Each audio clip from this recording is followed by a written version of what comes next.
Hello students.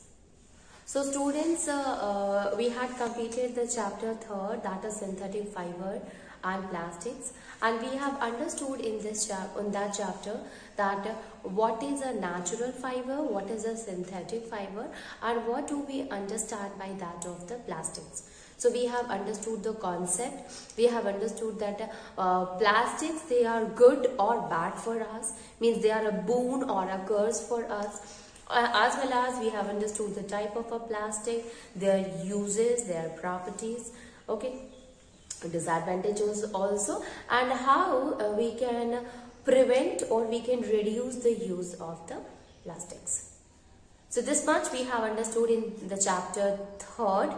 Now we will start with a new chapter, and that is metals and non-metals.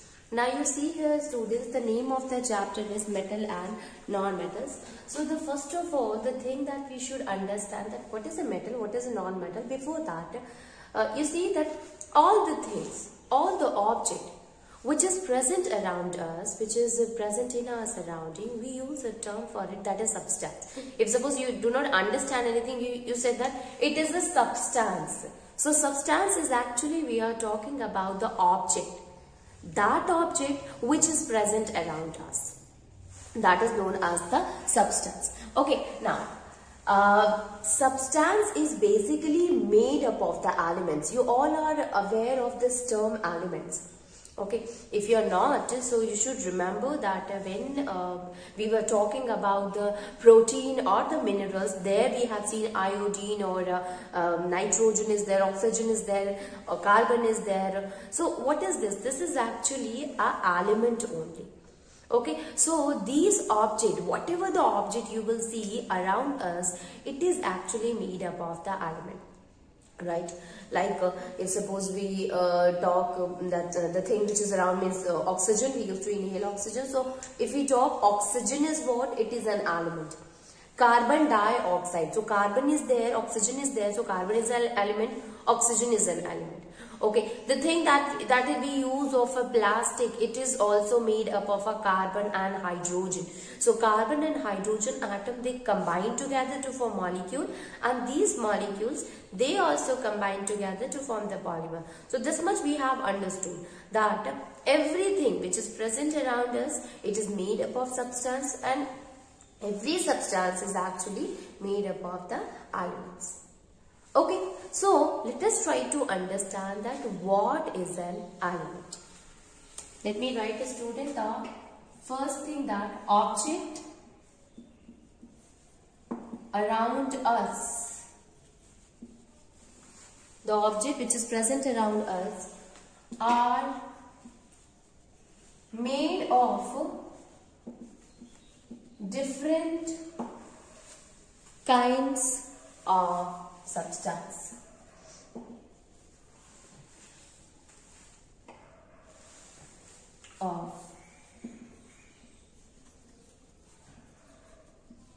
Substances. And these substances are made up of elements. These substances are made up of elements. Okay, so they are made up of elements. Now we have to understand elements. It means it can be one element or more than one element.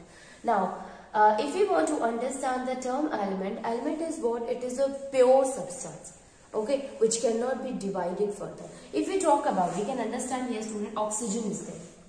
So oxygen is an element. It is not possible to break it again. Okay, so it is a pure substance. What do we understand by pure substance? It means it does not consisting of any kind of impurities. If we talk about the milk is pure, it means in milk all the component of the milk is there. That is why it is a pure substance. Water, it means there is no salt is present or no any kind of other chemical is present. It is free from any chemical. So only the water molecule is present. Only that of the elements present in the water, that is only present. So then we will call it what? As a pure substance. Right? Nitrogen. You have heard about. So nitrogen is a pure one. How can we say that? Because it consisting only of the nitrogen atom in it. So element is what in which the substance which is present in it will we can say the element which is actually a pure substance because it does not consisting of any kind of impurities. Okay, same kind of atoms are present in it. So in a very simple language we can understand the concept of the element here, students, that it is a pure substance which cannot be divided further, okay, into smaller unit. So elements is a pure substance which cannot be divided further, okay, into smaller units.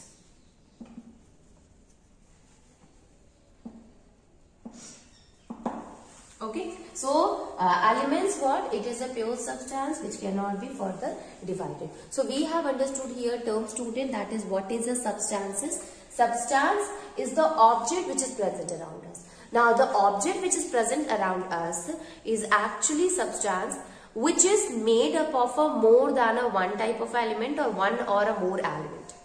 Okay, so different kind of elements they combine to form the substance. Now the question arises that what is element then? Element is a pure substance, okay, which cannot be divided further. So example, with the help of an example we can write it like, say students, if suppose we will use the term that is oxygen, hydrogen, aluminium, copper, etc. So if it is a pure copper, we said this is made up of a pure copper. It means it only consisting of the copper in it.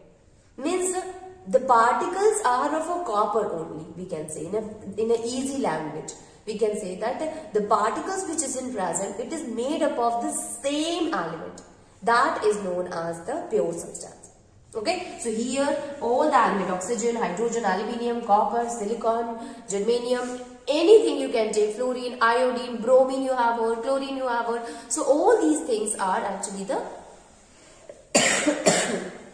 is a element only. Okay, so it's just to know the definition of the element, that element is a pure substance which cannot be divided further into the smaller unit, and the examples are these. You can use this, student, carbon.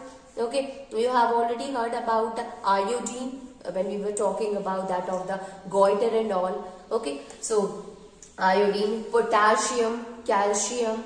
Okay, these all are the magnesium which is present in the chlorophyll. So these all are the different kind of element, and they are we consider them as a pure substance which cannot be divided into smaller unit.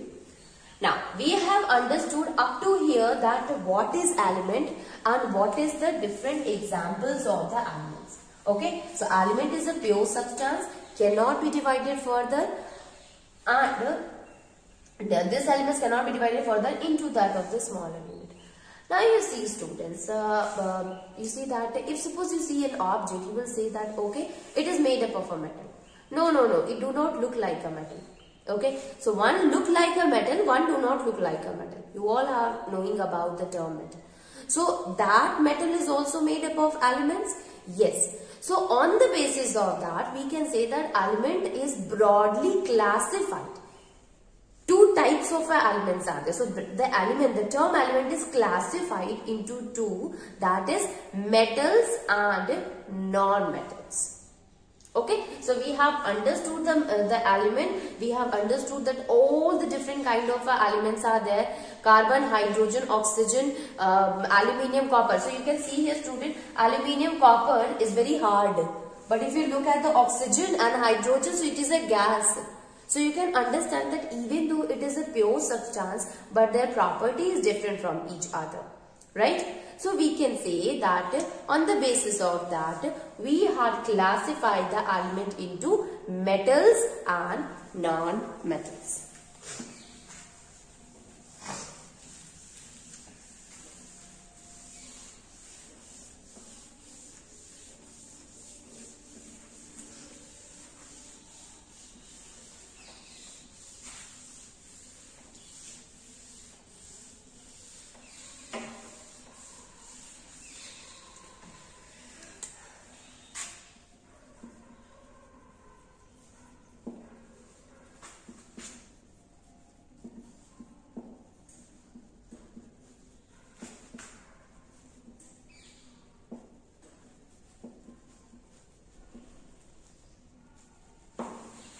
Okay, so elements are basically classified into two, students, that is metals and non-metal, and the name of the chapter is also metal and non-metal. It means in this chapter we are going to understand the metal and non-metal, which is a classified form of the element. These both are the elements, student. Remember that metal is also element, non-metal is also an element. But due to having different properties, we had classified the elements into metal and non-metal. Remember. Okay, so they all are having different kind of a property, and due to this they are broadly classified into two types, metal and non-metal. And in this chapter we will going to study in detail about the metal, their properties, what are the different examples of the metal, what are the exceptions also in metal, as well as we will also try to understand the non-metal, their properties. Okay, so let us start to try to understand the concept that what do we understand by metal and what is a non-metal.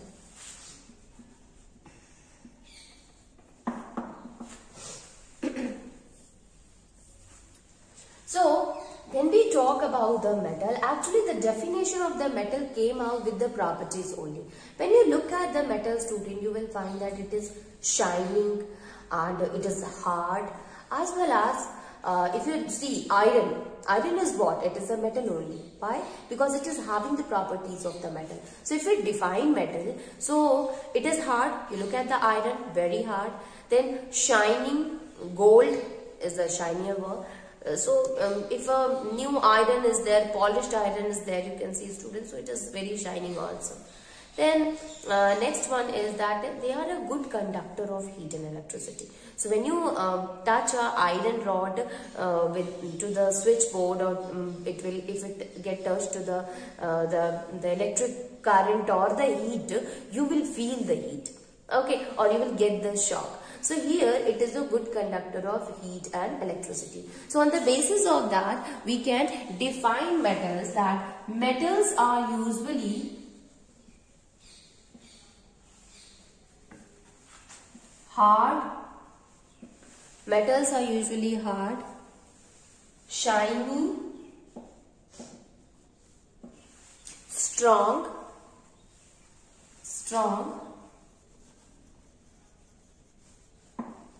and good conductor of heat and electricity. Okay, so metals are usually hard, they are shiny, strong, and good conductor of heat and electricity. Okay, now what are the examples of the metals? So examples of the metals are copper, iron, gold, students, silver,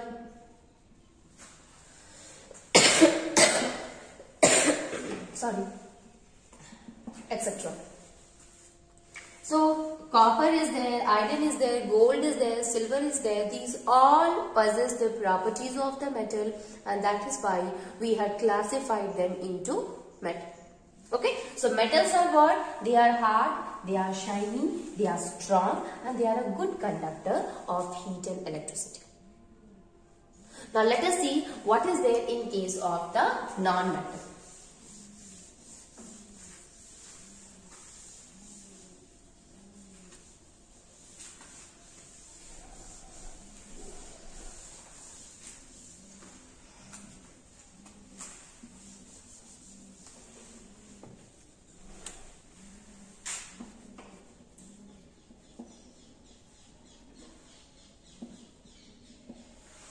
non-metal students.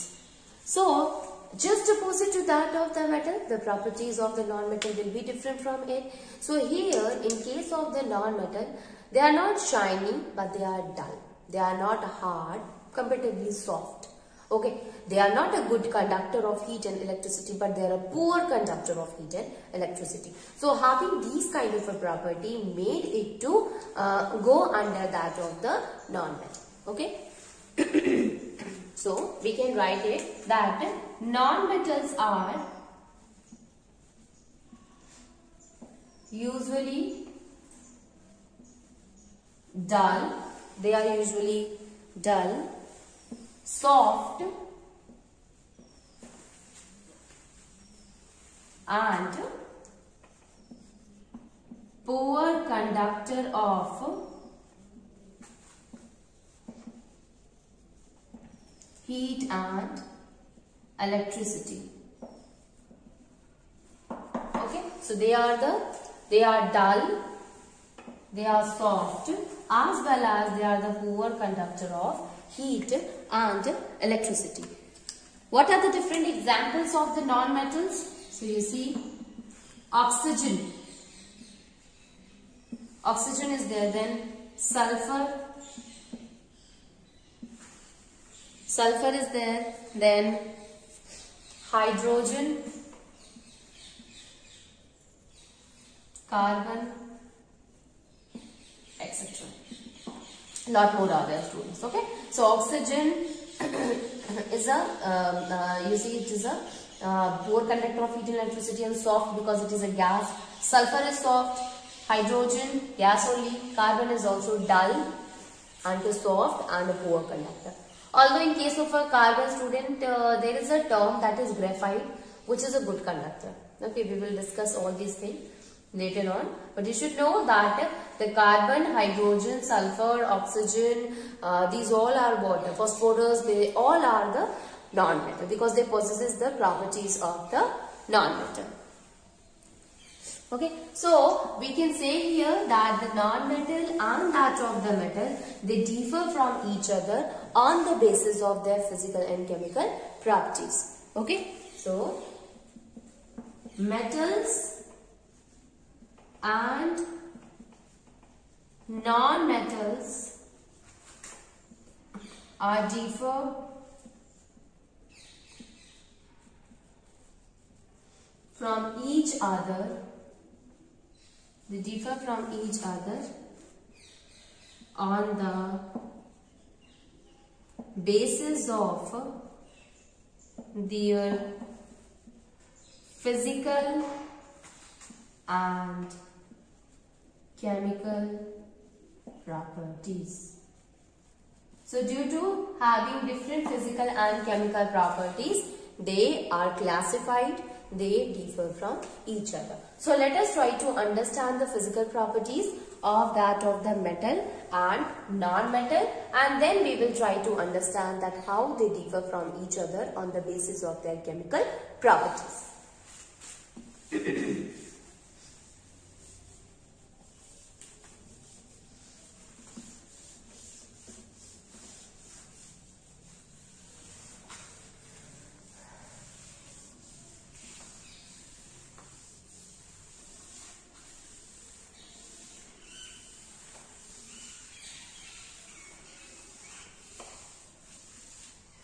Now you see here, students, if we talk about the physical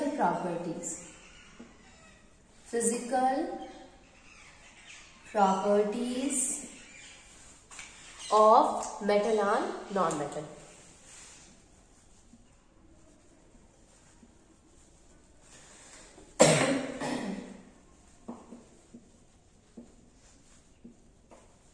Metals and non-metal. Physical properties of metals and non-metals. So you see, students, what do we understand by the term physical properties? So physical properties, when we said that the physical appearance of a person, so it means we are talking about the outer thing. Okay, we are talking about how the person look. Okay, so what happens when you look an object? What kind of a color is there? What kind of a shape is there? Is it shiny? Is it a good conductor? All these things will come into the physical properties. Okay, so when we talk about the physical properties, it is the physical properties is actually what? Physical properties of a substance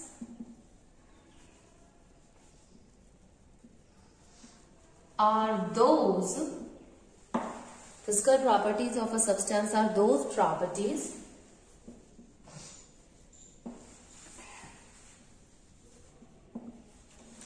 properties which can be observed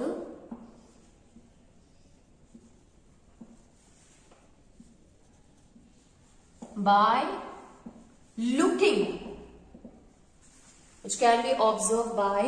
looking at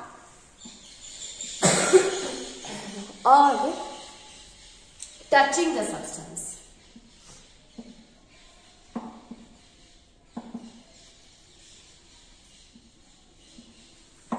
Okay, by looking or touching the substance. So whenever we say the physical appearance or physical one, it means we are saying that how it looks or what happened, what kind the thing it is when you touch that particular substance.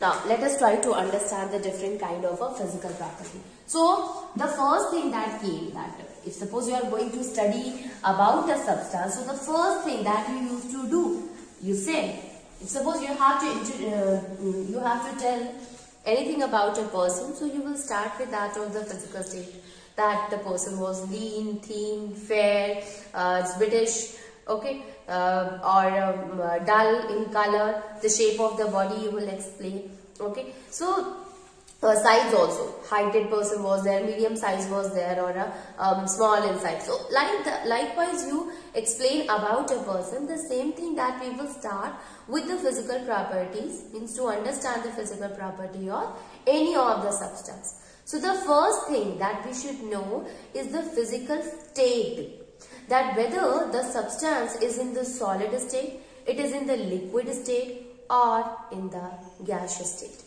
Okay, so the first one is the physical state.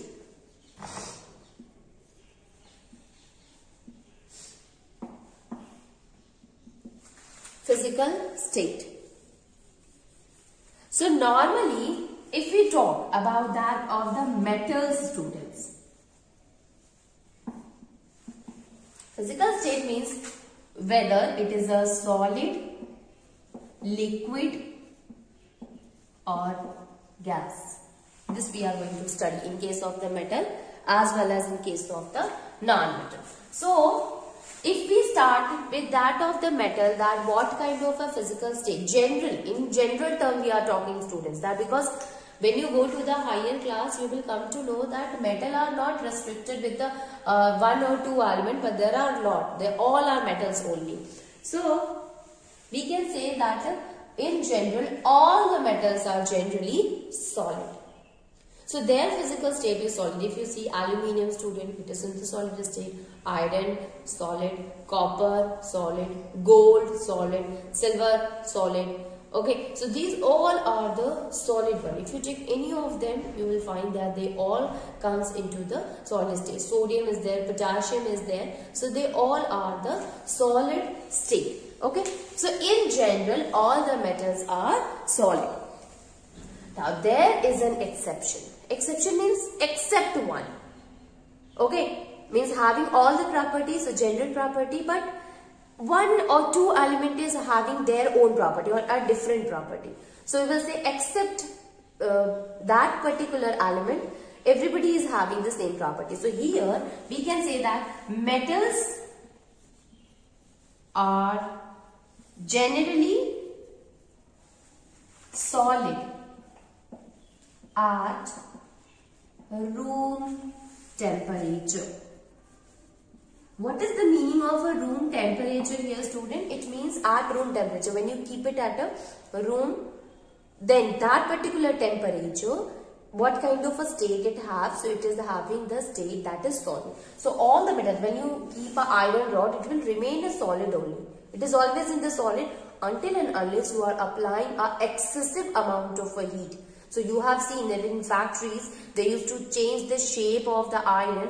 How they used to keep that? They used to keep the iron into the iron furnace where the temperature is very high, and due to which it get melt into liquid, and finally the shape has been given.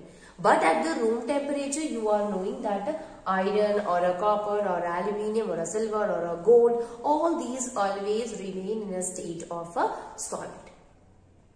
Is there exception? Is there any of the metal is there which is not in the solid state? Yes, that is mercury. So mercury, it exists in a liquid state. You all are knowing about mercury. With the help of the mercury only, we used to know about the temperature of a person. Okay, so we can say that generally they are solid at room temperature, except mercury. Except mercury, which is in liquid state.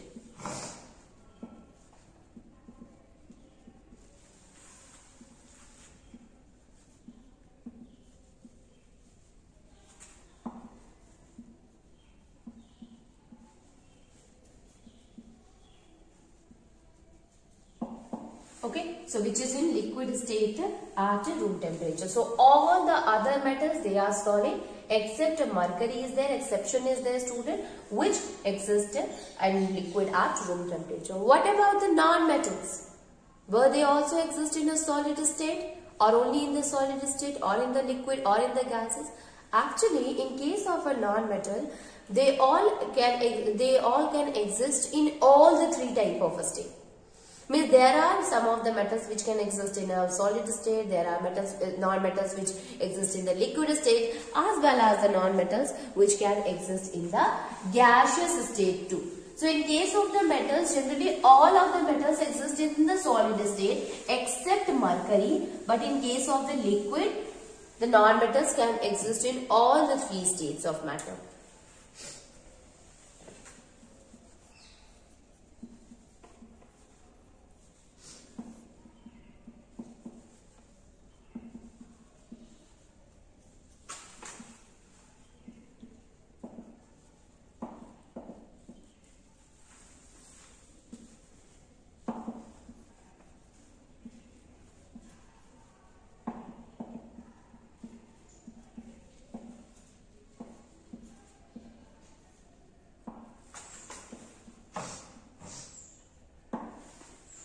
Okay, so they can exist in solid state also, they can exist in liquid state also, as well as the gases. Let us see that what are the non-metals which exist in the solid. How can you say that they also exist in the solid state, they exist in the liquid as well as the gases. So if we talk about the solid here, so phosphorus is there, and sulfur is there. If we talk about the liquid, so bromine is in the liquid state. Then gases, oxygen is there, nitrogen is there,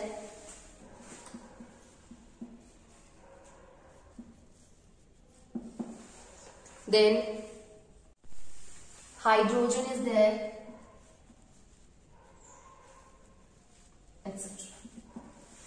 You see, students, that these all are the non-metal, whether it is a phosphorus or a sulfur or a bromine or a oxygen or a nitrogen or a hydrogen, or even if you see in that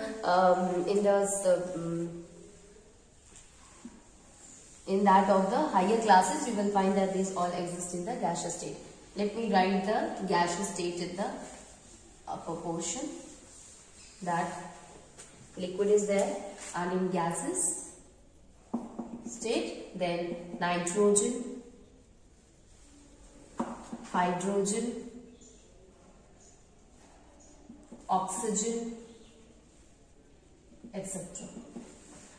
Okay, so they can exist in the solid state. Phosphorus and sulfur is there. Bromine exists in the liquid state, and nitrogen, hydrogen, oxygen exist in the gas state. So you can see that the non-metal can exist in all the three states. While in the case of the metal, they exist only in the solid except that of the mercury. So this is about the physical state of the metal and non-metal.